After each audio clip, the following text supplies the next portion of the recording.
कोई सेठ, बड़ा सेठ, मान लो मैं धीरू, यहाँ पर मुकेश अंबानी आए तो यहाँ पर क्या हमारी तरह से वो 11 रुपए चढ़ाएंगे मंदिर में? करोड़ों में देंगे भैया कि भाई ये एक ये बना दीजिए, एक वो बना दीजिए, 5 करोड़ रुपया।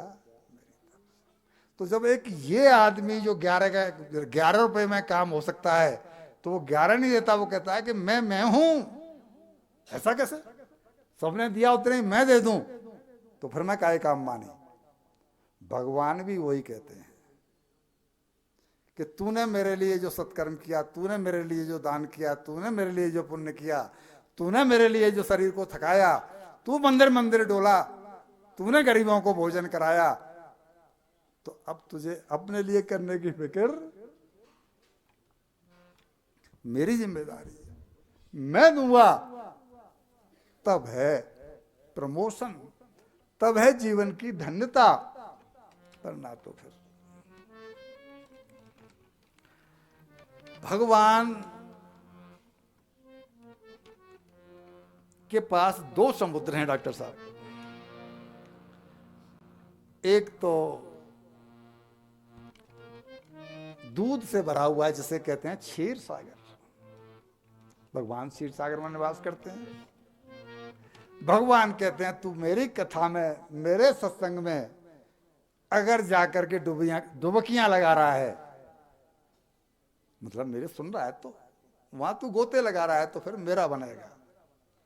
और जो ये संसारी झमेले में फंसा हुआ है, इसी में अपना जीवन बर्बाद किया जा रहा है, तो फिर भवसागर में ही गिरेगा, उसमें मैं कुछ नहीं कर सकता।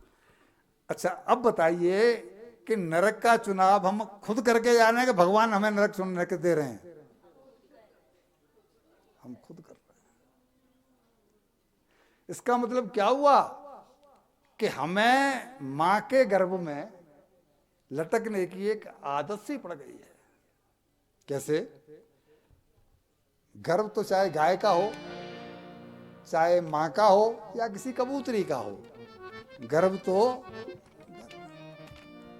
अगर हमें आदत नहीं पड़ी है, हमें ये अच्छा नहीं लग रहा है, हमें तो खुशी, उसमें सुख मिल रहा है, तो हमारा कोई भी प्रयास ऐसा क्यों नहीं है कि वहां फिर दोबारा नहीं जाना पड़े? जवाब दो। सत्संग तो कहां हो रहा है? कब गई थी पहली बार? वहां गई थी, कटरा के बाद मुंबई गई, तो 3-3, 4-4 महीने बाद मिलता है ना। साल में 4 बार सत्संग किया, साल में 4 बार सत्संग किया, तो खाना तो हम 364 दिन हो, किसी महीने में तो 366 दिन खाते हैं। ये प्रयास थोड़े पड़ जाएंगे। इस भागवत के इसी गुण के कारण बार बार कहा है संतों ने, सदा सेव्या श्रीमद् भागवतीम कथा यस्या श्रवण मात्रेण हरिश्चित्तम समाश्रय। इसके बार बार श्रवण करने से, 1-2 बार नहीं, 1-2 बार नहीं, बार बार श्रवण करने से